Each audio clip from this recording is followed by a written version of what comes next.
Hello and welcome to the Face Downs, your source for TCD news and all things Yu-Gi-Oh! I'm Lucas. I'm Ruben. And I'm Joe. And I'm we Dino. are Whoa. There he is. There he is. Always You know what? reliable. rotating guest, fan favorite. Actual And- rotating guest, by yeah. the way. Dino. Fan favorite. We are once again joined by Dino. Dino, how are you? I am very good after this weekend. Yeah. Bro, I'm living. You know what? How was this weekend for everyone? Because it was a pretty cool weekend, if I do say so myself. Full on. I'm tired. I'm very tired.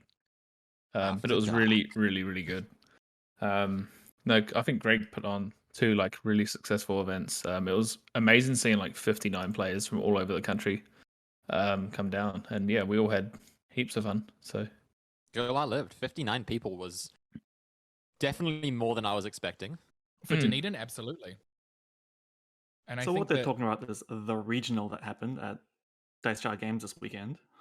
yeah. So for those of you who have not been tuning in and following along, we all attended the Dice Jar Games Regional that was taken over this weekend, as well as their multi-format event on the Friday. Both events were pretty cool. Anyone want to touch on the multi-format really quickly? Yeah, Joe and Dino, do you have any thoughts on the multi-format? I know you guys, you didn't do too well. You did okay.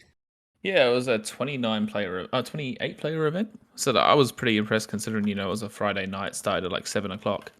Seeing so many people there.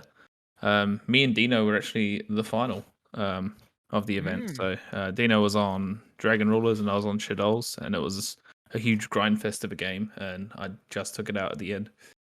And I held my title of the multi-format champion in Dunedin. So Specifically, the multi-format champion.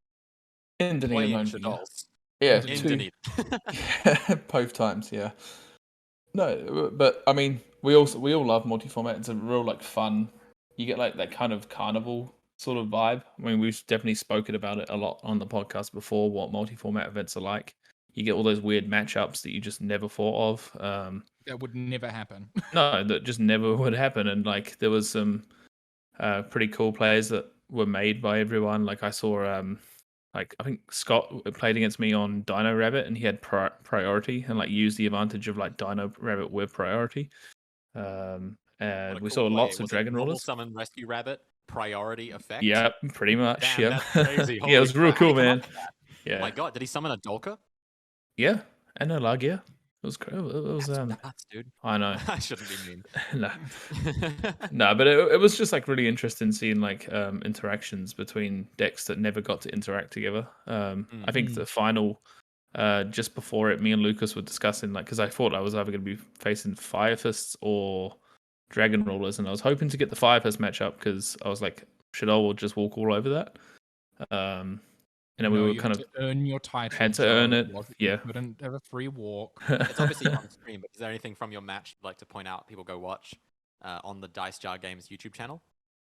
I think like there was like some. I kind of showed how like strong Construct was rather than Winder. Like because Construct was just a problem that's just so hard to deal with. Like it comes back, whereas Winder was like kind of you stop one turn, they just ram over it, and that's it. So I summoned lots of constructs, and it kind of worked for me. And one thing before anyone like roasts me for not summoning it, I didn't have a Crimson Blader in my extra deck because I couldn't find one. So that would have helped a lot. Yeah, You could have asked us. It was too No, late. because we weren't there fast enough. That's true, actually. We would have Yeah. missed round one. But I mean, the extra deck monster is probably more okay to put in. Yeah, we didn't have time. We showed up at 7:00, so 30 minutes into round one. Yeah. Unfortunately, both me and Ruben built decks the day of, frantically. Like, I don't know. I played Infernities and Ruben played Inzectors. Yeah. We had fun. I don't think I was really prepared at all to like play against most of the decks. I think I made a Kangorgan and a cat and sort of held my hand in my head. And I had my hands like, yeah, why'd I do that? None of their crap targets. I forgot. Moral Tug does not target. But overall, I had fun too. Infinity is very much like the modern deck equivalent of guess I had combo or whoops I didn't draw combo, and that's it. Whereas like playing against the Shadol decks, hat decks, just getting bodied by like flip that recurred every time I popped them and stuff like that. It was kind of Lots nasty. of grind, and I had a blast playing Insector. I think it's super cool. There's a decent showing of Insector there, totally due to Grand Creators giving people so much access. Yeah, so funny. Like the day after Grand Creators came out, there were like 10 Insector players at multi-format because it was like, well, this deck's 30 cents. Yeah. Might as well build it. You're just looking for a Gigamantis, and yep, no, he had everything else, which is so cool. And I had a blast. I think it was super fun. I really enjoy like the interaction of Dragonfly Hornet, and how at that time it was just such a like devastating combination of not only being able to amass resources but also clear prominent threats so easily. And I think that the deck was really fun to do. Awesome playing Dad. I loved kind of like a modern version of like a modern-ish deck playing Dark Arm Dragon. And BLS for the Veilers was super fun as well. Yeah, I lost to a BLS. So strong. I summoned That lots of sucks, man. BLSs. God, I damn too it. I lost hate- to a BLS in the finals. Yeah, I hate Yeah. that. God, every time your opponent just like starts grabbing their graveyard, you're like, no.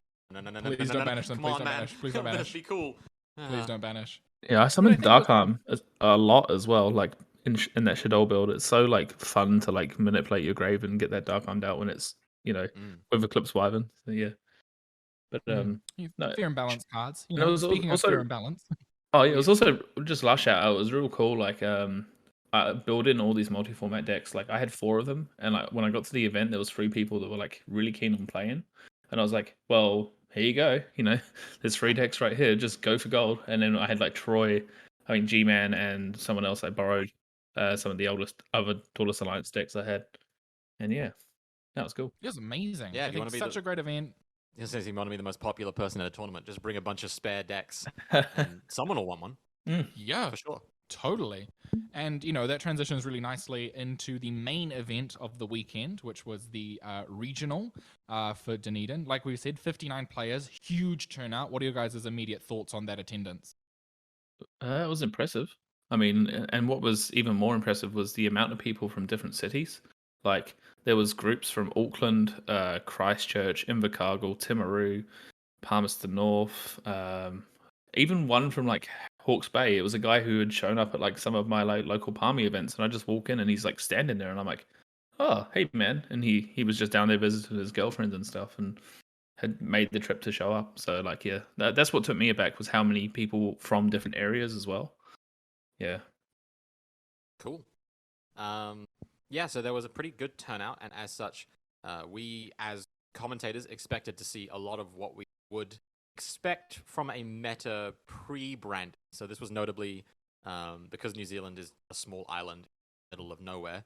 We get our stuff a little bit later, which means it's not fair to allow things like the Alba Strike structure deck, because if people imported it from the UK or Australia, they would just potentially have an unfair advantage over people who buy from local stores. It's kind of like an incentive to not scalp the local stores who are trying to buy and sell product to our own customers. But that's not to say that there wasn't good decks, and also decks that were absent of adventure or prank kids in general. There were a couple of those. In fact, I think that was the most represented deck on stream was adventure prank kids, at least excluding mirrors. Yeah. Yeah. So do you want to get into the top 8 and talk about the tournament experience? Dino, you were the only one actually playing, and I think you played against most of these people, so you can talk a bit more about the matchup and their lists and stuff like that. I don't actually think I played against anybody in the top 8. How? Because I lost You came round 1. third. Oh, right, yeah. So you just played a bunch of... Like Dino was just playing up the entire Surely, event. like last round. Who were you playing I against played last round? against Sean, and that's it. Oh, and Keza, who unfortunately Came got bumped out of 10th top or cut in the something. last match, setting a precedent for you knocking him out on the last round of Swiss at 2 regionals now. 2 for 2 now. That's Sorry, hilarious. Keza. Sorry, Kez. Humble Yeah. 10th place. So we're starting off with the first place list. This was notably piloted by Wellington. I would say success. This was G-Man. The most present Wellington player in New Zealand Yu-Gi-Oh! Certainly gets around. Certainly an attendee Yeah. of many events. And so this was Drytron. This is obviously a modern adaptation of Drytron, with the inclusion of things like DPE and the Dagda package, being able to so easily, get your light fairies in rotation. Putting monsters on board is not a problem for this deck, and generally attempted to establish an inboard of it appears to be a full DPE and Scythe. Do you guys have the access. list pull up on your move, TCG, by the way? Just so we can go through I've it. got it in front of me. Sweet. Yeah, as someone who plays quite a bit of Drytron, like me and him like talked before the tournament about his build and stuff. His build was focused more on just purely getting those 2 Drytron names into his hand, open hand. So that's why we're seeing triple copies of the field spell, the triple and maxing out on your cyber emergencies and novas like normal, and then all of the names at free. So like he literally just wanted 2 names to start his combo to go into it, and then like if they interrupted his combo, he just sat back and just made DPE Scythe essentially. One notable thing about this list that I think we're going to see as a trend along a lot of these decks, 46 cards, over 40 card decks. Dino, what do you think of this as a deck builder? It's a 40 card aficionado. Well, the fact that you have to run lots of one-offs in these decks, like being the Scythe, your Lancia, your DP package, and then specifically in Drytron, just like the one-off, like your Natasha, your Bethor, Big your ritual guy. ritual spell, and everything that you don't really want to draw, and just having just more different names to just get you them anyway, because you search everything during the combo is what you want ideally. So that's the argument for running more than 40 cards. It makes sense, because if you run like 5 to 6 garnets, that's starting to, not necessarily garnets, but bad draws you want to search during the combo. You're putting a pretty high percentage chance of drawing at least one of them in the opening hand. So I can see the argument 46 just using that percentage, even though it is quite marginal. There is still like a pretty decent chance you're going to open one of them. It might reduce the chance of seeing 2, I guess. I mean, you don't even really want to draw the Lancia, the Scythe, Celestial, Dasher. Yeah. Kind of those first 4 cards in the list are like ones you don't really want to draw. But this is a thing I think a ton of decks are doing right now because of all these different engines everyone's playing. You'd rather draw a hand of no cards at this point, and just manifest the end board as opposed to actually drawing your deck. But I mean, he's running 21 copies of our Drytron, basically. So, 3, 6, 9, 12, 15, 18, 21, 22 technically with the Quadrantus, as a tribute fodder and a name. No Foolish Burial, though, hilariously. Just, that was the one too many. He's like, nah. Yeah. Couldn't go to 47, which is strange because odd numbers generally win events. Notably, no hand traps as well. I think a lot of people in the discussion for Drytron, toss up between your utility using things like Orange Light, inclusions of other, light fairy strategies. But I think, honestly, the banning of Eva really hindered that as a viable option because you no longer kind of netted resources off of your negates if you were to ever open something like Herald Evo. G-Man, though, if you're watching, let us know if you ever just drew the Lancia against a matchup that mattered, like Tri-Brigade or something. I'd love to know if you just randomly went, oh, there it is, and won because you drew a Lancia, because I've certainly done that with Token Collector in my 43-card Virtual World lists, so... Good to know. Yeah, and the only piece of interaction here being the triple tactics talent. What are your guys' thoughts on this one? I don't think many lists going forward actually had a lot of this. I like it at the moment, like especially in a deck like Drytron where it has like so many like you get hand trapped a lot, right? Going first into a board, and you need to, I guess, draw more advantage to get more onto your board to set up. So every time I play Drytron, I've always had the triple tactics, same as like using it in like Invoke Shadows. It's like if they hit that key piece of your combo, like you need to recover somehow. So I really like it as a card at the moment. It's like a staple in decks that are full of if I draw another piece, I win kind of combos. Yes, this deck definitely feels in that realm. Or you just have to draw into like another Drytron and then you can actually combo. Yeah. Dino, what are your thoughts on the side deck? Seeing these pieces of interaction, stuff like Lava Golem, evenly matched is probably the big glaring one. What are your thoughts on this particular side deck and its construction? Clearly, he just targeted back row and Eldritch with a evenly matched, and then Cosmic Cover Twin was a little strange, but with Lord of the Heavenly Prisoner running around, like you don't really have a choice sometimes. And then the rest of it's just the best going second cards in the game, and Token Collector just to put in for going first as well. Yeah, great Pretty Beatrice target as well. Yep. All right, let's move on. Let's not spend too long on each list, but that was the first place list. Second place was Andrew Dudson on, surprise, surprise, Prank Kids. Prank Kid Adventure. Now, let's play I Spy. Can someone tell me where the Prank Kids are in this list? Because it's a little tough. I think I can see 10. Yes, so 45 cards this time. And again, you know, if you want to play Count the Garnets instead, certainly a lot of those in the deck. But he made it look consistent as hell. Definitely the stream match showcased the power of just adventure plus DP and follow-up, I guess. Mm. Notably, this list is not playing Rocket Ride or any other. It's just playing Weather Washer and Battle Butler as its fusion targets, which is something we didn't see every list. Shane's was on Rocket Ride, Instant Fusion, stuff like that. I'd love to know exactly why Prank Kids players are cutting this, but I can only imagine it's extra deck space / you don't need it. Thoughts? Anyone? I mean, Double Verte is super interesting. yeah, I just noticed that. Double Link Spider too. Yeah, it's definitely trying to fit in the double Link Spider and Link Rebo because much of the time you're turning your Brave token and your Pranks token or a Nib token into your Verte. So you just need that many ways of converting the token to an effect monster. You know, I think Yeah. Double Verte is actually quite decent if you can make room for it, because Well, you've got 2 copies of Fusion Destiny, so exactly that, and like it means that people kind of like relax a little bit once they hit the Verte. They're like, oh yeah, cool, I won't be seeing, you know, another one at any point soon, and then you know you follow up the following turn with the next one, and then they go, oh, I guess I'm under a DB again. Verte to make Verte, so that's Yeah. absolutely fine too. Side deck seeing Crossout Designator. What are we thinking about that one? That's a pretty unique take going forward. I think it might be for adventure, to be honest. the mirror. I mean, I'm not seeing there are hand traps in this list. It's like the generic ones, but in terms of ones that actually hit Prank Kids, there's not a ton. Like the Veiler isn't particularly relevant. I guess you could like Maybe side into Droll. Droll. Yeah.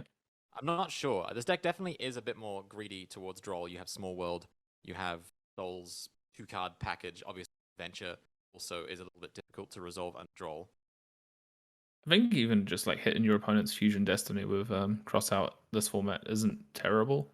Like, as long as it's not sent off Verte, because Yeah. it actually doesn't work if Yeah, you send it off yeah, of Verte. But yes, in theory, if you just get sacked by that one-off Destiny, And it is the only card that can interact with Rite of Aramesia. So, you know, yeah, that's true. That is take that for what it is. Finally, last thoughts. I think we've seen it a bit, but thoughts on the Souls package in Prank Kids, seeing the 1 Magician Souls and the 1 Illusion of Chaos. I mean, in all honesty, I couldn't tell you. It would be a question It's not a question for Connor. Like, for what the best souls ratio seems to be in any deck. Like, I've seen 1-1, 2-1, 2-2, 2-3, 3-3. You know, like it is pretty much just if you draw this card, you draw 2, and you have a body on board. Yeah. Definitely Specifically in Prank Kids because he was also running Small World, so that would be just find your missing piece. Extra Prank Kids in hand are worthless to you, so you just banish them away, and you can bridge to any card in your deck with Prank Kids. True. You can also put them back with Illusion so that you still have fodder for the next turn. Yeah, I forgot. So powerful. I forgot how easy it is to get Souls with Small World because of the exact levels of both Souls and Illusion being the opposites of each other almost. Like Souls is a 0/0/1 dark, and then Illusion is a 7/21/25 dark spellcaster. So yeah, that is especially with a card like Veiler in the deck. That's just basically a 1-card bridge. It's like Bell. Like that's so free. Next up, with a clean 40. I think Dinos. I think the only clean 40 in the tournament. I might be wrong, but we'll see after we get done. It's At weird least that- in the top 8. I guess I make the looks joke. nice. Yeah. I mean, The name of the deck is also the name of the player. There yeah, we an go. actual dinosaur played this. Dino, An actual. Dino, walk what's us up, through. man? What was going through your head when you decided this one? I mean, I just wanted to turn up with a deck that I know how to play and that's going to be fun as hell. And then I just decided to put all of the adventure hate I could think of in there. So, clean 40, 3 token collector, 3 survivals end because we want to draw them. How do you feel? Because obviously, token collector is one of those cards a lot of people don't want to main or even side because it's just dead in some matchups. Did you just think like, screw it, I'll high roll, and if I don't play any adventure, I'll take the L, or was it a calculated decision? It combos with Lost World and Nib, so like I did have a little bit of an excuse to main deck it. It lets you play through Veilers on your normal summon Oviraptor, which with 1 misc you kind of need some backup plan. And I just faced a lot of decks where it just hit. Yeah, I mean, I guess it's a free 4 that triggers Lost World and Can be beats. any rank 4. We see Yeah. Dweller, we Well, it see can't make the Baguska, it can't we make the see... dinosaur ones, but it does make other good ones. Is that Dugaris as well? Yep, Yeah. well, that's OTK enabling. Yeah, we that need makes to hit Reborning, 16,000 damage drawing over cards. prosperity. And Dino, I know you as the particularly passionate survivals end duelist. So do you want to walk people through what that card is and why you think it's good? That card just says end Sword Soul's turn. But pretty much in the dinosaur deck, what the card does is destroys all normal monsters on the field, and then you summon a level 4 or lower dinosaur from deck for each one destroyed. So And of course, tokens and normal monsters. yeah, Yes. so immediately it destroys Adventure Token or Sword Soul Token or your Nib Token or anything like that. And then if you're only popping one thing, you summon Petite from deck. Because it's also got a grave effect, and none of these effects are once per turn or limited in any way.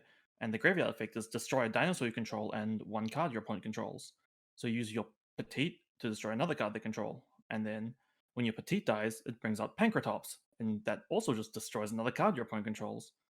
And I feel like that was by far not what people were expecting when I flipped the trap card that came in the structure deck. Yeah.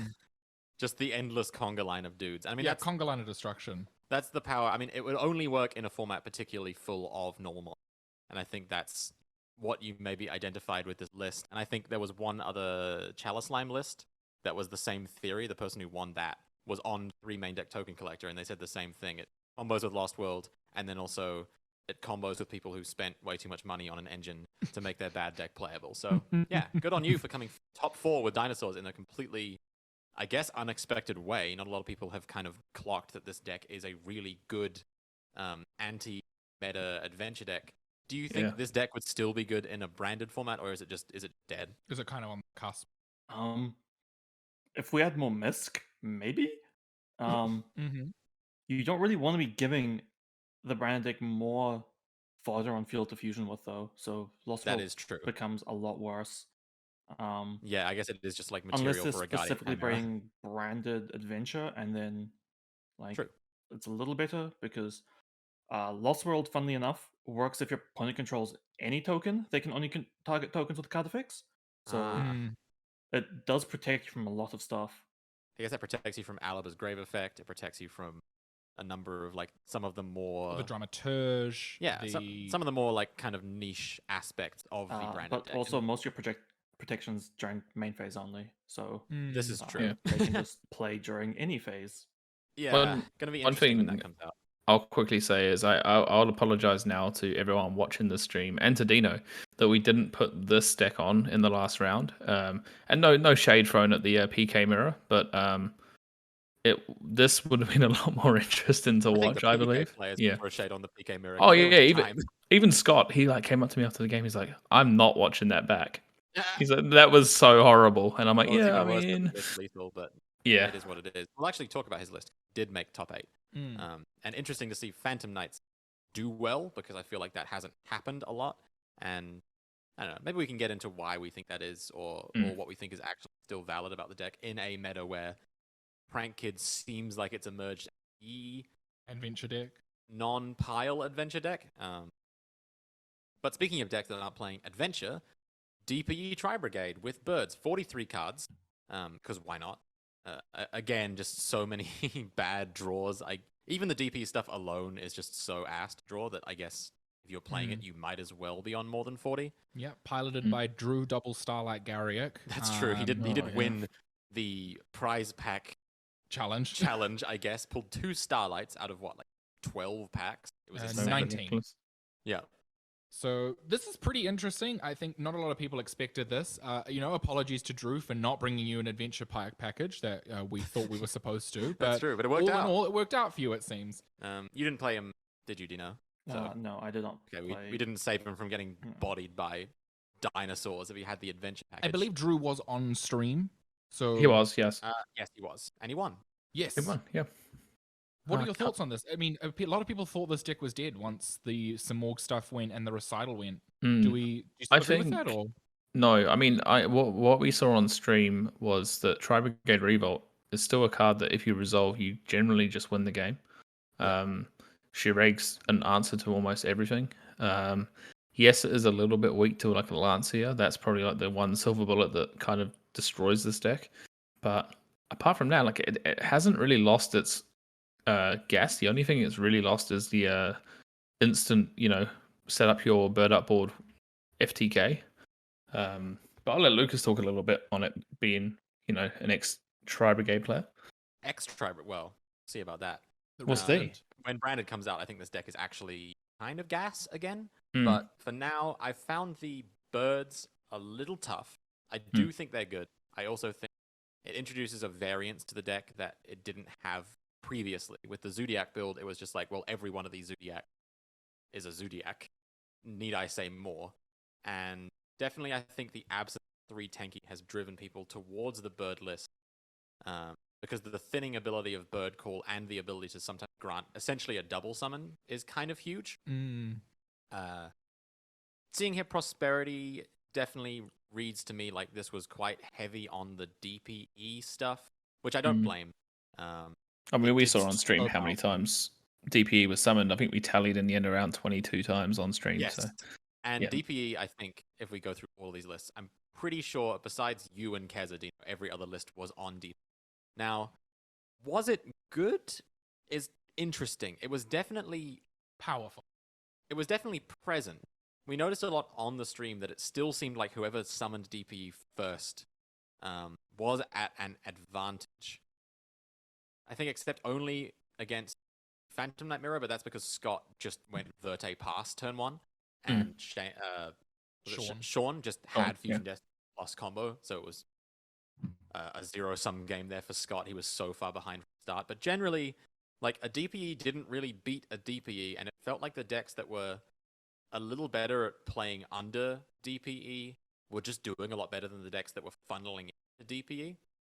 I don't know. What are you guys' thoughts on, like, Verte decks and how kind of streamlined decks have become in terms of summoning DPE? I certainly know Striker have started to cut the card because Striker needs to leverage its own strength as to doing what everyone else is doing. I think it's kind of highlighted. I mean, this tournament and the stream as a whole highlighted the problem that Verte is, and I think we even discussed on in between one of the rounds about like how it has become just everyone's fallback plan. Like they're like, I'm gonna play the deck. If that fails, I'll just summon a Verte and pass. And I feel like if it goes, deck building will become a bit more open again. What do you think, Dino? I think it's a lot more than people think of a weight in the deck to put the 4 cards in the main deck that you have to play. Because a lot of the time when I saw DP's resolve like sitting around me, people just didn't know how to leverage them properly. It would just become, what am I doing with this? I'm either popping a scythe or just trying to stay alive, and it just hurts to watch that everybody was doing the exact same thing with the card. There was nothing unique about it. There was a lot of floundering, yeah. Yeah, it didn't seem that strong. It's just the problem with the card that it's on top of everything else your deck is doing. Like when Drytron sets up their full Drytron board with like a Bethel Pop, a Dweller, Apollo, a Baron, and then they're just sitting there with a DPE as well. It's just like, why even bother at that point? Yeah, it's kind of not winning you the game because you were already probably winning the game. You're so far ahead. I think if there was a deck you could make the argument can really like leverage the DPE would be Tri Brigade, because it's a deck that, I mean, I'm not going to say they do anything interesting with it, but it's a deck that sometimes lacks the ability to just push through like double Veiler, and he helps. Not to mention this deck, more than most, utilize a Dasher better than anyone. I'd say like this and Prank Kids, I guess, would be the 2 decks that just like sort of live and die by the normal summon resolving, getting that effect off at times. Yeah, it's interesting. You're right, Dino, there was a lot of floundering. A lot of like, well, I'm dead, but the DPE will keep me alive for 3 turns while my opponent kills me. I think that's also why we saw a lot of games hit that time threshold. Is just killing someone with a DPE takes a long time.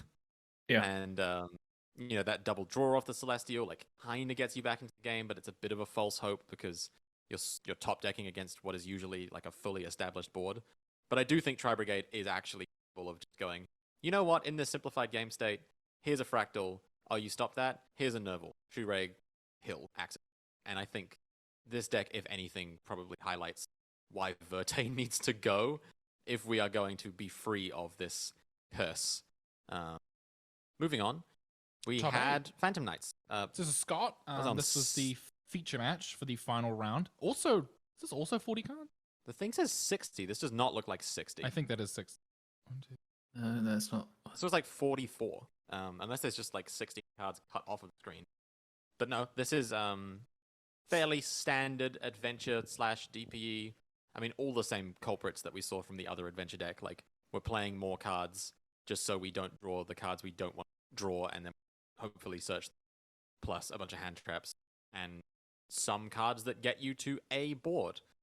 We do see the boarded Sanctum. That's probably the most interesting thing here. Yep. Kind of providing an insulation to your artifacts. Obviously, being able to essentially give you 5 copies of Lancia, 4 copies of Scythe, with the potential premise that it resolves. Apart from that, though, I'm not really seeing anything too unique. No, I Not mean, really a talking point. Yeah. he shifted away. I think in the Palmy regional that he topped, he was on like the E-Telly package with a couple of psychics. He seems to have moved away from that. But apart from that, like, yeah, it's pretty much like, no disrespect, but, it's a prank kid deck that does. It's a prank kid deck playing Phantom Knight. I'm not cards. prank kid, sorry, Phantom Knight I deck. mean, are Sorry. you wrong though? Oh yeah, true. I mean, they're both Yeah. really the same. It's just they do slightly different things. Yeah. Someone uses Xyz instead of fusions. That's really the only differentiating factor there. Yeah, and he played Yeah. the mirror in this. I think the mirror really highlighted how little gas Phantom Knight can have. Ross was in stream, and Ross is probably like the most diehard Phantom player I know. And he was Anti-adventurer engine as well. I think he admits that it's probably the right way to play the deck. He's diehard on his old combos, so power to him. But he definitely kind of illustrated a little bit during the stream some of the moments in which technical play of Phantom Knights, using those graveyard effects. You get a lot of variant trees on what you send off of Ragged Gloves, for example. Like, do you send a Torn Scales or a Wings? Certain scenarios can be Yeah. relevant. But ultimately, it makes a Bardiche, sets a couple of Fog Blades. That was pretty bad against Mirror, so all things considered, it looked like the Phantom Knight parts of their decks were doing absolutely nothing to each other. And also, Fog Blade game states are a nightmare. When Can you are I attack? No. when you are trying to stream and everyone keeps kind of like shuffling the cards around and pointing at them and going like, we're like, is this one Fog Bladed? I don't know. This is the only quote unquote pile deck in the top cut, unless you call the Prank Kid deck a pile deck. It's starting to look a little bit kind like. of, I would say, conglomerate. Yeah. I mean, It was swap two, the Cybers wasn't it? cards for Prank Kids cards in this. There were 2. I don't think there were 2 pile decks. This was the only one that made it to top 8. Are we looking Maybe at I'm what one are we looking at here? Sorry. We are currently Liam looking at Garrity. Liam Garrity. I mean, the Oh, next no, there deck is is two literally piles. pile. I'm so sorry. Yeah. Okay, well, 2 pile decks. We can kind of talk about them in conjunction because they do sort of represent the same thing. This is just good stuff. Well, this is the Cyberse Eldritch Yeah. variant. So this one you would just describe as a normal summon that makes Dagda Vertex. That is higher basis of the deck, and you play Eldritch cards to Adventure. go with it because why not? Yeah. Yeah. Followed by Good stuff pile, a synchro deck that leverages Hulk to Red Rose Dragon to make a full synchro board, plus good cards. So the Eldritch Yeah. one was 60 cards, this one was 45. I mean, there is a profile of this one, I believe, and G-Man's going up on the Your Move page. So if you want to look at Sam's profile, he described it to me as pretty much he wanted to show up with a deck that just made Baron DPE pass with a Scythe. Yep. Was it a Scythe? No, yeah, no well, Scythe. join the club. Join We've the got club, jackets. baby. And the Cybers Eldritch deck you can see here is playing Dagda plus Verte and Fusion Monster. Probably the deck that best utilizes Souls, I would say. I mean, Yeah. Souls was wild when Eldritch first came out, and they seem to just be kind of Yeah. stuck at the hip in terms of accessibility. Not a lot to talk about these though. Also because on we the can see them Sanctum on as screen. well, interestingly there. Liam Garrity with the Sanctum Yeah. sideboarded. And 2 Verte. Yep. Really, really highlighting that one. And then- Definitely tempting to play the Sanctum when you do main deck the Scythe and the Lancia, because it is another copy. why not? And also Eldritch is the kind of deck people are going to put in back row hate, so having a chainable trap card that summons a monster is useful. Hmm. And then the last one was another Phantom Knight list. There's 43 cards.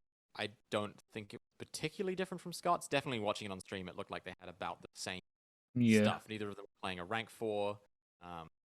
So again, pushing for game involved and attrition-based strategy seemed very difficult for either of them to capitalize on advantage. I'd love to know the logic behind cherries. I don't really. Oh my god, yeah, what the hell? That's kind of an interesting one. I mean, I can understand. Maybe in decks such DPA. as- But yeah. like, what's the game plan if you lose your DP? Maybe you thought Yeah. cherries was one-sided. I don't know. Interesting choice. Yeah. Anyway, so that was the top cut.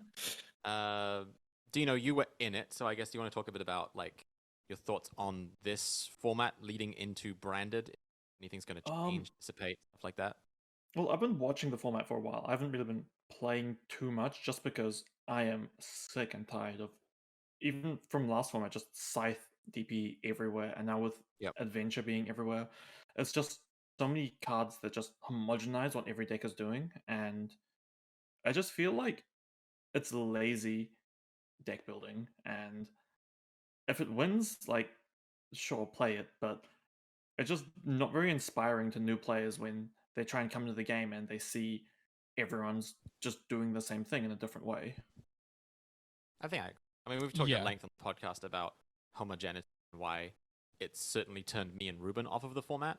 I think Power of the Elements onward seems to be doing stuff that will be interesting that does not involve the engines. Plus, in the OCG, they have actually to the adventure package, so it's starting to look like that is It dead. seems like the call might be coming from inside the house. Yeah, it seems like the call is actually just ban it so we can all play cool decks again. And not to say your deck wasn't cool, Dino. It was really cool. But it was also... it sucks that you had to take so much into consideration for essentially 8 cards. And you yourself admitted you got kind of lucky that you played up against the decks that your deck was to beat, and not all of the Fluandery's decks that could have just stomped you. But you did beat Fluandery.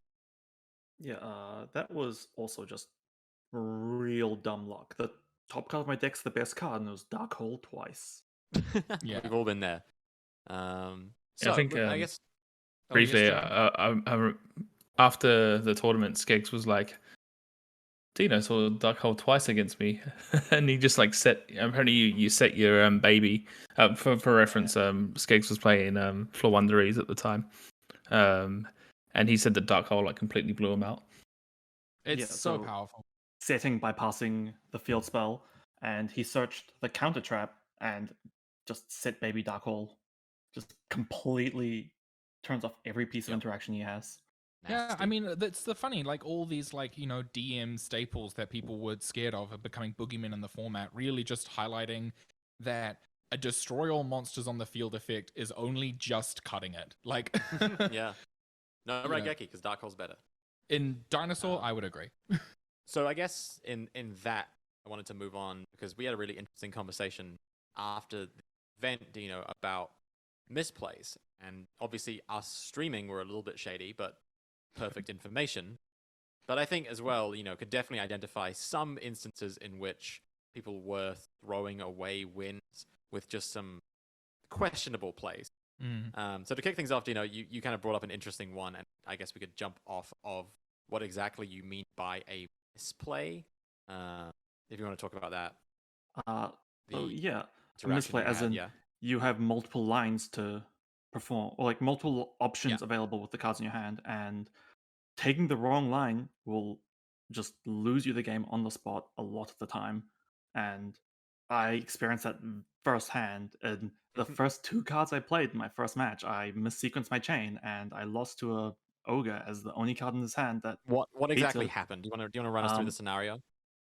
So in my first game against Sean, he the Phantom Knights player from top 8, he opened full combo in PK, and then at one point he linked off his Griffin and made Verte with it for some reason. So he played into my nib. So that was his misplay. And then he ended on token set 5 pass with 1 in hand. And on my turn, I activate Lost World, I normal Oviraptor, and then I chainlink to the field spell, not knowing he has an Ogre playing exactly into it when my hand, if I just said chainlink to Ovi, I win the game. Yes, 'cause he probably had a bunch of Fog Blade set. You had a Misk, and then after Lost World resolves, he can't even target your monsters. So He has a nib token, so he can't target my monsters regardless. okay, I see. And So I he was had a basically just Misk completely to play offline. around what he had Yeah, as a yeah, set yeah. droplet, and then a token collector to trigger the Lost World instantly after the After the world resolves. after That it gets yeah. a token. Damn, So that is that was crazy. just on me just to throw that game. And then I And guess I so misplayed again against Skeg that made me had to top deck 2 dark holes in a row. Or the first dark hole I had in my opening hand after my 6th card. And then I went for an OTK line, not realizing I had my Arch Animadorn in my hand. So I did not go for an OTK line. Instead, I ended on Pankrotop's Pass. So that's just a matter of knowing your deck and knowing Yeah. that you're playing certain ratios and check in your hand before you try and summon something from deck. Mm. So that's already two very discrete, different kinds of misplays. Do you think I mean, like when you go into testing and learning your deck, I guess you kind of have to streamline your play patterns, but with misplays specifically, it isn't always just like you didn't read the card and then the card didn't do what you think. I've certainly seen people misplay in that they go to like activate Verte with 1500 life points, or just taking an illegal action that forces them to just replay it and their opponent has perfect information. But that chain blocking one is interesting because it's not anything written on the cards themselves. It's simply game action. Yeah. Mm. And I guess, Dino, because you're one of the best players around and you've played a lot of kind of Competitive, Yeah. high-level events. what do you think if there was like a categorical things that Yu-Gi-Oh players do that they should not do or misplays people always make that just make you cringe? Like what would they be? The big ones are just not knowing how your cards work. Some examples from this weekend. I was sitting next to a dinosaur player, and he Dark Roll No More, then attacked with Conductor. But Conductor has you have to burn them, and if you do, you send the monster to the graveyard. So they unwillingly destroyed a DPE instead of sending it. And similar things like that, where you don't exactly know how your cards work, so you get yourself into worse positions, or you soft cheat a lot of the time. Yeah. Because if you don't know if you know 90% of what your card does, your opponent probably knows less than half of that, and they'll probably believe you. So it just leads to really messy game sets really quickly, or just lost games. Another big You one kind that I of see all the time is Zeus's attach effect that people seem to not know exists. Yeah. You're kind of touching on, I would call like onboard tricks is like one of the main things people just in Yu-Gi-Oh in particular, because it's so fast paced, often miss is the idea of like a thing that was on board, present and known about that you just blindly walk into. Willingly, like maybe not willingly, but you just ignore. Like Yeah. your threat assessment isn't as accurate as it should be, Well, and as a result, you are hindered by the actions you take. like the UCT DPE thing, like nothing about that was not known. Because I've definitely made plays that were suboptimal because my opponent had a set drop. Right? I remember one time I was playing Connor and my break sword attacked into his monster, not his token. And then afterwards I realized that if I'd attacked the token, he wouldn't have been able to send it with droplet. So my attack would have gone through. It was just a very particular way that it played out. And, in realizing that, I guess I was kind of like kicking myself afterwards, but it wasn't an onboard trick, and I don't think you can necessarily always play around every card. I think Yeah. one thing I'd like to touch on, and I'm going to bring up Shadol's because it's a really good example of you just like with the newer players and stuff, like ordering your chain links often can get you around misplays. Like you order them in the way where you don't always do it, but like you always want to put your higher end like things that you want to resolve early on in the chain link, but don't like do anything further in the chain link that's going to affect that first effect, if that makes sense. So like often like people will like an example I can think of is like if you have like a construct, schemata, and beast, you might want to thin your deck more before drawing the extra card. So you want to put the beast like last, if that makes sense. One big one that I see First. come up First what results last, yeah. Yeah.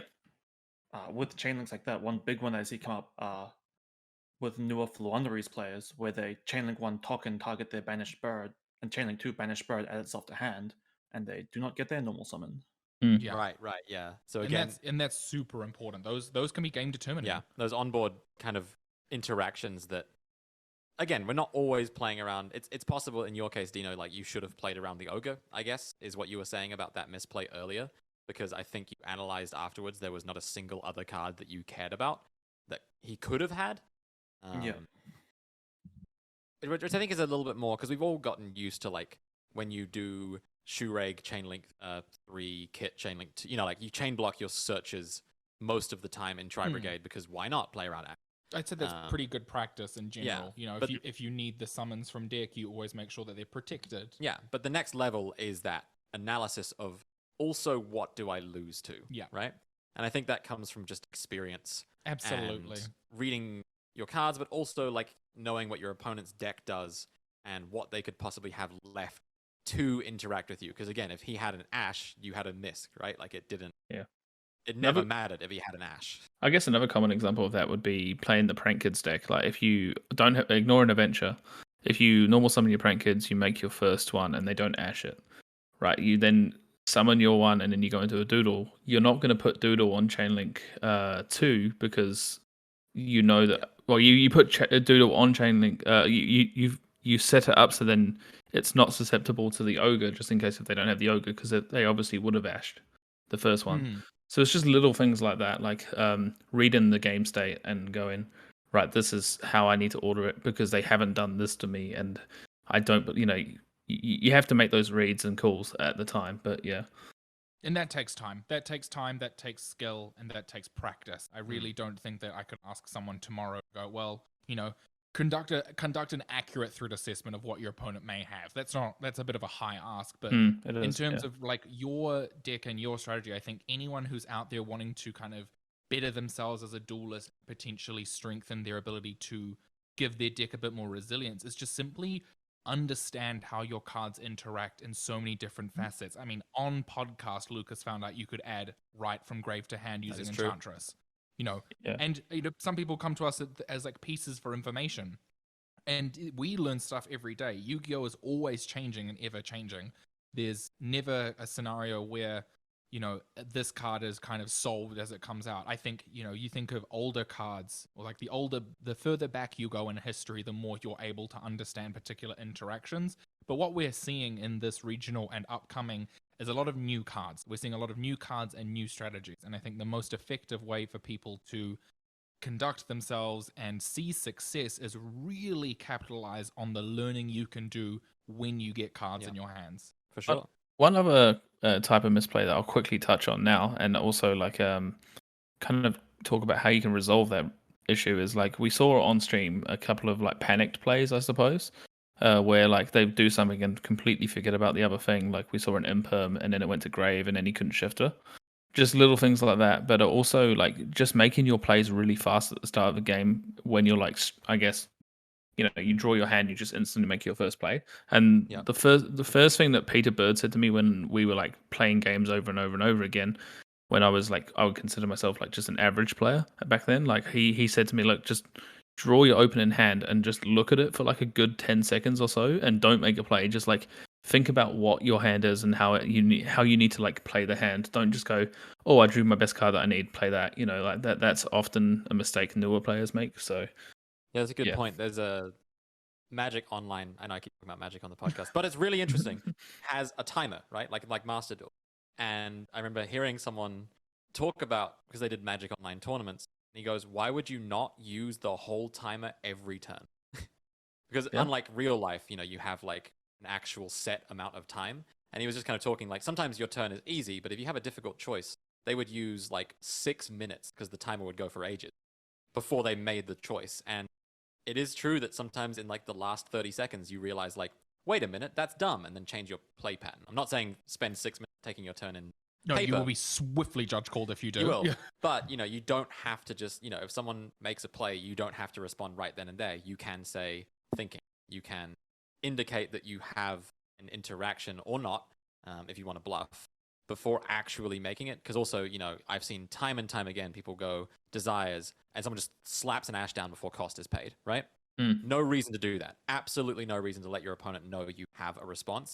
You just simply go pay cost and then go from there. Because you might also choose between like Ash and Droll, and if you just like shotgun a hand trap, you might be like, wait, Droll could have been way better here because maybe they drew into Something that can summon from deck. Yeah. like a Gamma or something. Then well, I guess can't Droll there, but you know what I mean. Interesting you mentioned rushed plays because I think one of the ones that I noticed on stream and would be my like main example of a thing that I think cost people the most games on stream was not changing your play pattern when going into time. I saw Scott in particular. It was game 3 of the Phantom Knight's Mirror. No, they only went to game 2. It's Game 1 of the Phantom Knight's Mirror. Okay, it must have been game 2. No, game 1. No. This was game 2. Scott, no. I watched the stream. I'm telling you the story. So game 1 was a grindy, like 30-minute game. And first of all, I think knowing when to scoop is an important factor. Certainly do like, maybe get your Celestial draws, look at them and go like, yeah, that's not going to do it. Scoop and go to the next game. Unless your deck is particularly favored in time, like Fluonder or Prank Kids with life effects. But going into game 2, Scott opted to go first, which, okay, that's fair. You want to go first in the mirror. It's a very valid choice. Even though with only 10 minutes left, it's very hard to get to that battle phase. So initially, you kind of think maybe it's better to side into all of your going second cards and just try to get in some damage because Sean's combo is also probably going to take 10 minutes.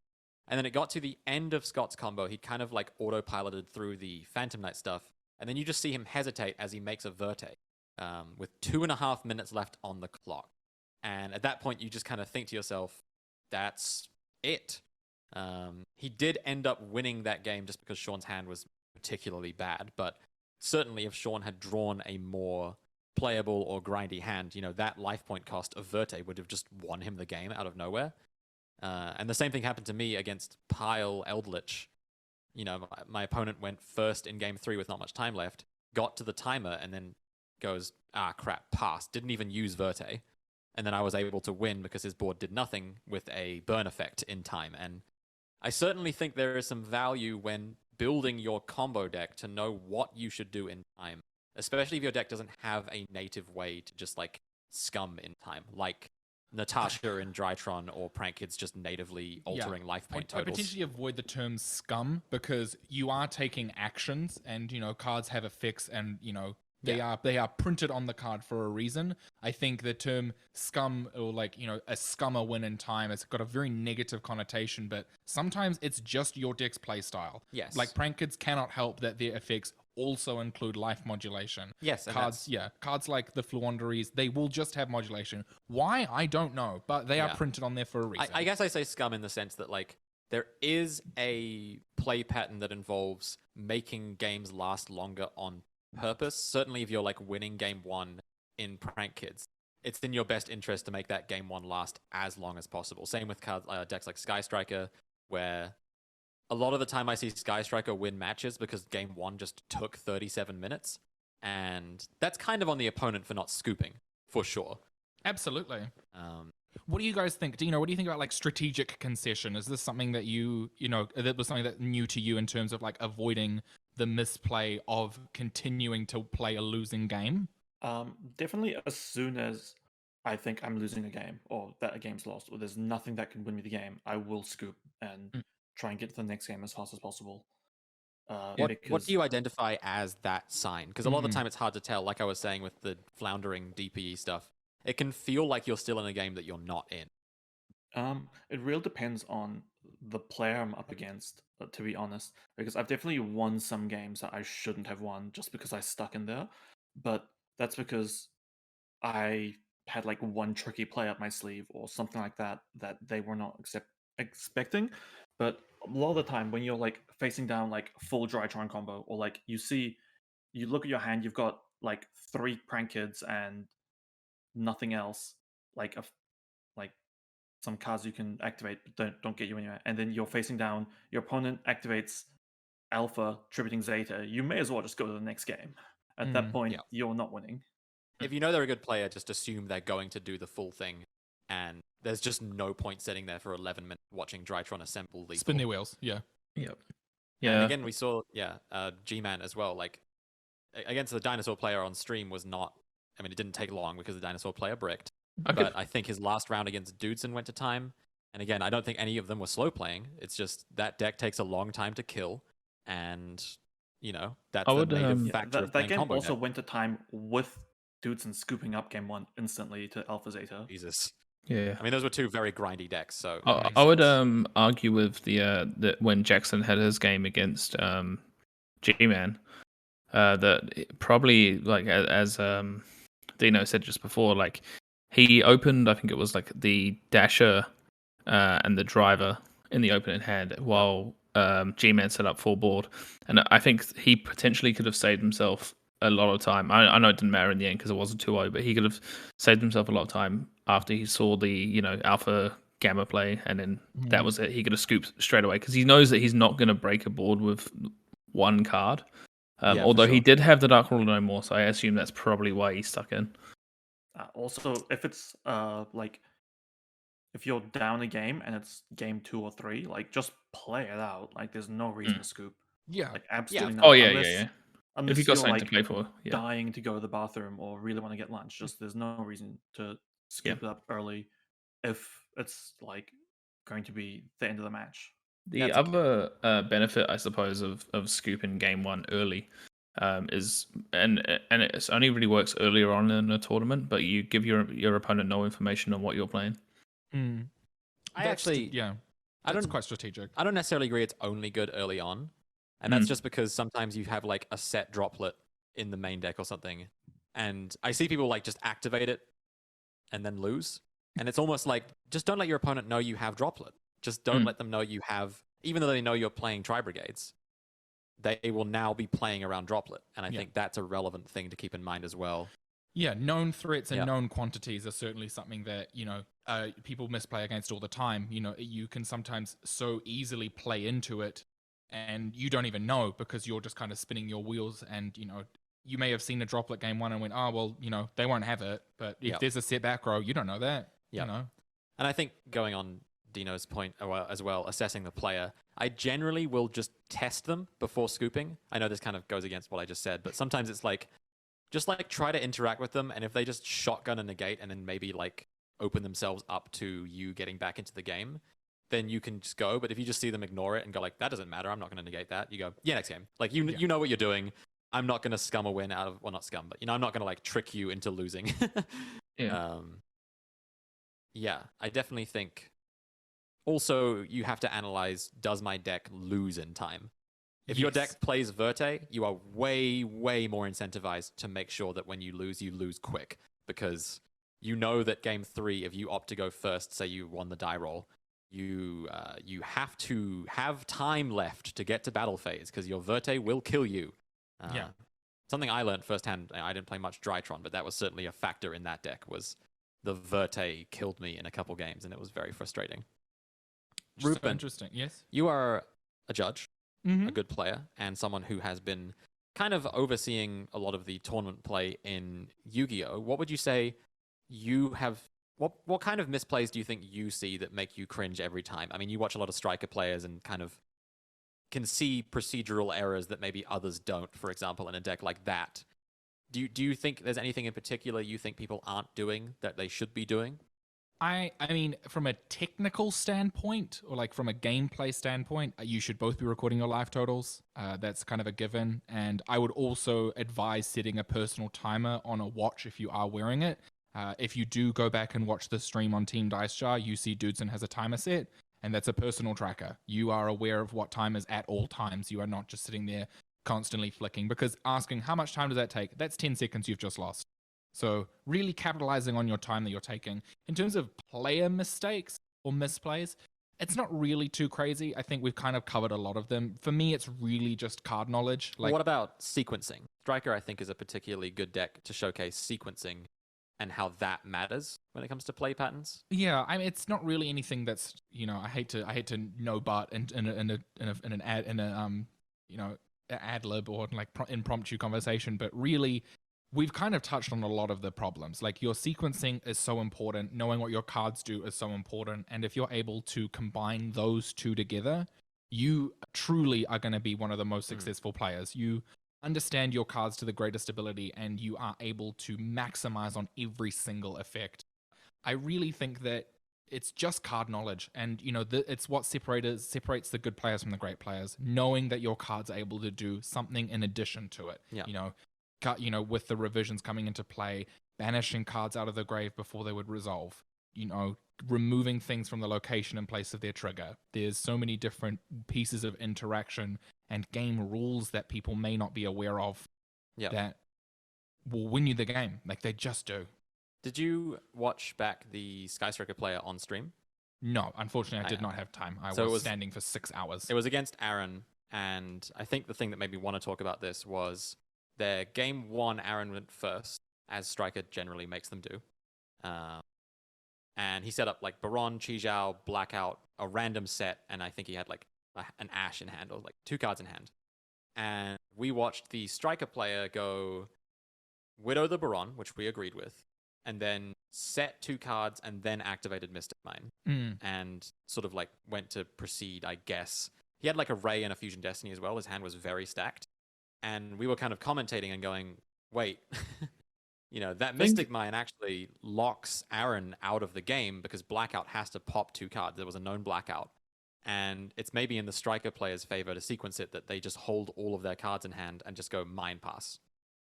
And I guess that was something that illustrated. That one, I think, came down to the player potentially just not knowing what Sword Soul, the Sword Soul trap, like that it has to do too. It did.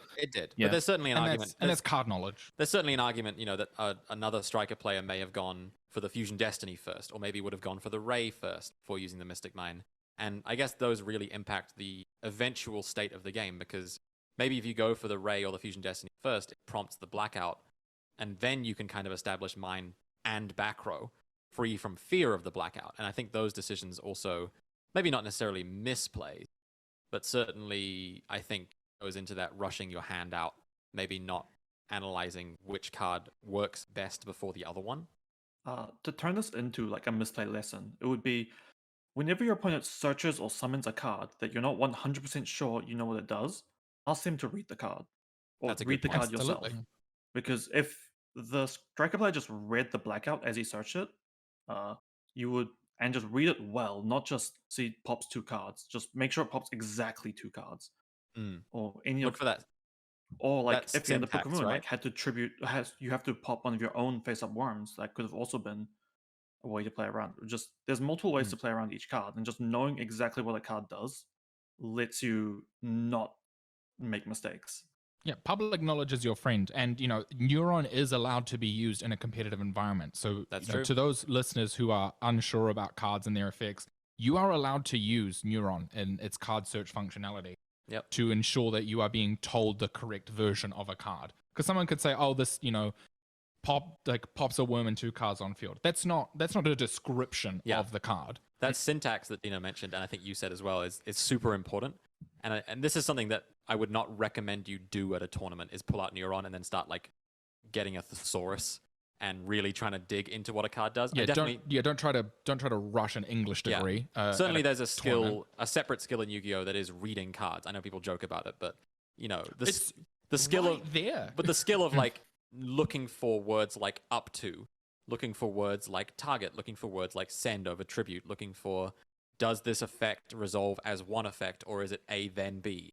All of those, as Dino said, like can you book the worm and then suddenly it's not a worm anymore, so you can't pop simultaneously, which is how Blackout works, as opposed to a card which would say target a card you control, destroy it, and 2 cards on the field. Those nuances actually really matter. What did I say? Be a proctologist and always look for the colon. That's exactly. That's also good. Yeah. That's look exactly for what is cost and what is not. Look for the colon. That's exactly what I think. Yeah. Would not recommend you do that at a tournament for every card your opponent plays. No. This is a thing that you definitely do have to put time into outside of individual games. And I've definitely won games as well. Not necessarily a misplay, but your opponent goes, "Hey, what does this card do?" And you're like, "I've won." Like, you capitalize on the unknowing. You know your deck is confusing. Maybe it's a deck like Virtual World that if they don't know what it does, the game is now over because interacting with it is a misery if you don't know how to actually do anything. They like imperm your Lulu and you're like, not how it works, my friend. Yeah. Thanks for letting me know you have an imperm. My match against Kez was 100%. When I flipped Survival's End, he asked what it does. I explained exactly what it does to him. He asked again, and he read the card, and he still played into it. So Yeah. that's a little bit Yeah. on him. Fabulous. That's on him. Wasn't he playing TKDYZ? No, he was True Draco, wasn't he? Yeah, he was just pure true. He was a True Draco player. So I guess I'd love to hear from everyone what's one piece of advice that you would pass on to someone to potentially avoid any misplays in the future. Joe, what's like a piece of advice you have to someone who's looking to better their gameplay skills and avoid misplays? I know it's hard to just say this, but like try not to panic. Like try not to be overwhelmed by things and just like actually just breathe and look at your hand and just be like, okay, this is what I need to do. Like, but don't get overwhelmed. Don't be like, oh, I'm playing against so and so. Don't see your opponent as some unbeatable thing. Like just chill, like take a breath, look at your hand, and then play the game. Yeah. Dino, what's one piece of advice you would have to a player looking to advance their gameplay skills and avoid misplays? Just know what every card in your own deck does. You can worry about cards in your opponent's deck during the match. There's plenty of time for that, and there's not enough time to read what every single card in the game does. But if someone asks you what a card in your deck does, and you have to read your own card, then you should know your own deck better. Could definitely lead to you missing on some of those on-board / value-oriented tricks that can win you games. Yeah. Lucas, what's a piece of advice you would give to a player looking to better their gameplay skills and avoid misplays? It's one that I've been trying to apply for myself because it's not a skill that I'm particularly gifted with. But it would be when presented with public information to calculate that into your plays. I certainly am someone who struggles when people like search 5 cards during a combo to remember every card they've searched. But I've been trying, especially when playing against decks like Dragon Link, just keep a mental tally of what cards they have searched added. Just so I'd lose to the least number of known tricks, right? You definitely don't want to be like, oh my god, you had a prank kid to follow up with. They're like, yeah, I added it back off Dodo, and then when I fusion summoned, I didn't use it. And you just, at that point, you know they have a prank kid, so you have to start playing around them having one for the next turn. And things like that are, I think, super important when it comes to not misplaying. Because I would consider making a bad action against known information a misplay. I would agree. Ruben, anything? I think my piece of advice would be I think it's kind of, everyone's really touched on it, take your time, read your cards, and keep track of what you're being told and shown. I think what I would add to that is, have a sense of confidence in your own strategy. You've selected your deck for a reason. So if you already lack confidence in your strategy, you're probably bound to make a couple of errors if you lack the confidence. So, be resolute, be, affirmative, and, have a sense of pride in your decision because, some people pick up a deck the night of that they feel comfortable with and succeed. And some people test for months on end with something that they are certain will do well and never go past round 5. That's a really excellent point, and I think it speaks true to Dino's result at this event in terms of having confidence in your list and the fact that your decision making matters a lot more than your deck a lot of the time. Certainly, another player playing Dino's deck would have just not used Survival's End to its fullest, and maybe some of those incidents where he went, end into Petite, into Pank, into Pop a card. A lot of people just don't know that exists. And then I also watch people play a really good deck. We were watching, like Phantom Knights. It was round 6, but Ross was in chat just pointing out, this is the lethal line. You didn't see it, therefore you lost. And yeah, you're right. That excitement and confidence that, even though maybe your opponent is playing a better deck, they drew a better hand. They might just miss 2 or 3 key incidents that you didn't, and that wins you the game. I even thought Scott lost because he missed a dasher. Yeah, like it's even as simple that, as that.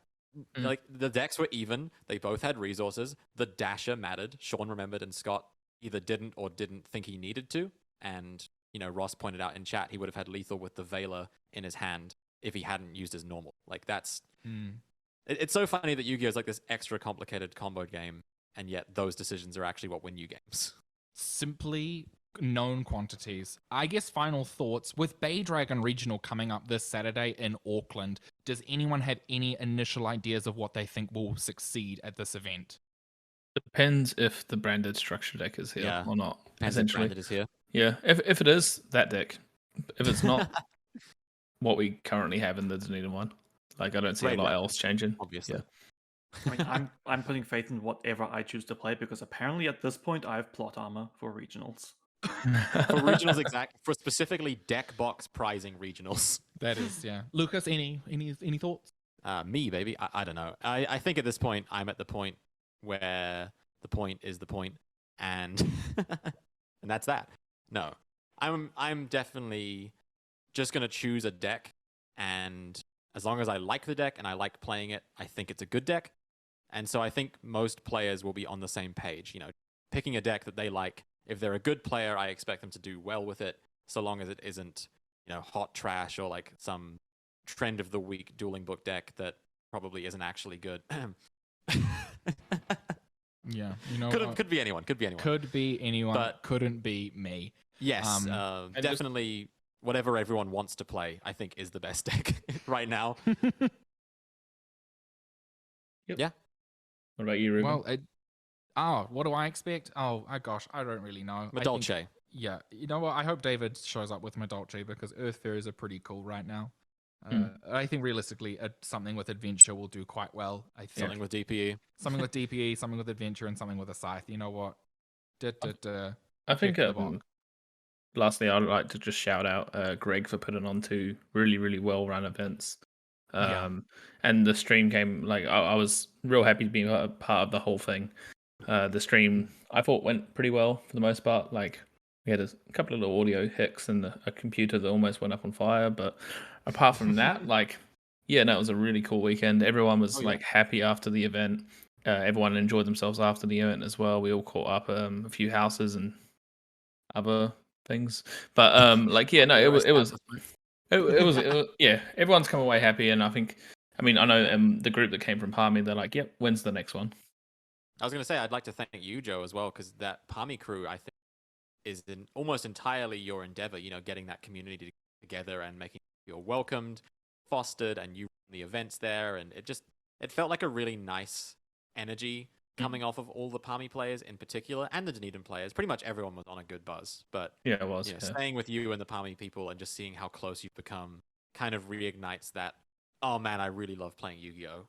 Feeling. So, you know, thanks for getting us back into the game. I guess we're feeling excited about it, and good. You know, you and Dino kind of illustrate that the game is always fun and there's always good times to be had within it. So yeah, because you've been playing for a long time, John. A long time. So glad to see that you're still sticking with it. This man remembers priority. Can you believe that? Long time. All right. Long time. That is it. That is it. If you have any misplays or things that you would like to point out, don't just say missing lethal, because we've all done it. But, you know, any particularly unique or interesting misplays that we missed, you can email us at... that's thefacedowns@gmail.com. And, you know, thank you so much for everyone listening. And a special thank you to Dino for joining us today on the episode. Always a joy. Having a very professional and competitively accurate mindset and point of view. I think very valuable for especially this competitive season. Actually never punished. Just never punished for his deck choices. You know, just confidence. You know, true, as we said, plot armor is the vibe. Yeah. And, you know, thank you so much to everyone who has listened with us. If you are listening on YouTube, please feel free to give us a like, comment, and subscribe. Share it with a friend. It helps as always. If you are listening on your podcasting app or your preferred podcast listening method, please leave us a review and rate us 5 stars. That also helps tremendously. Along with Misplays, if you have any questions, queries, comments, or concerns, you can also email them to thefacedowns@gmail.com. That's thefacedowns@gmail.com. You can find us on Twitter. Our handles will be linked in the YouTube video. And as always, and if you're wanting to check out the live stream that Lucas and Joe were commentating over for both, for the regional and the live stream for the multi-format event, which took place the night before, where you can see Dino and Joe face off in the final round, you can head to Team Dice Jar and see their VOD. And as always, thank you so much for listening. My name is Ruben. I'm Lucas. And I'm Joe. And I'm Dino. And you've been listening to The Face Down.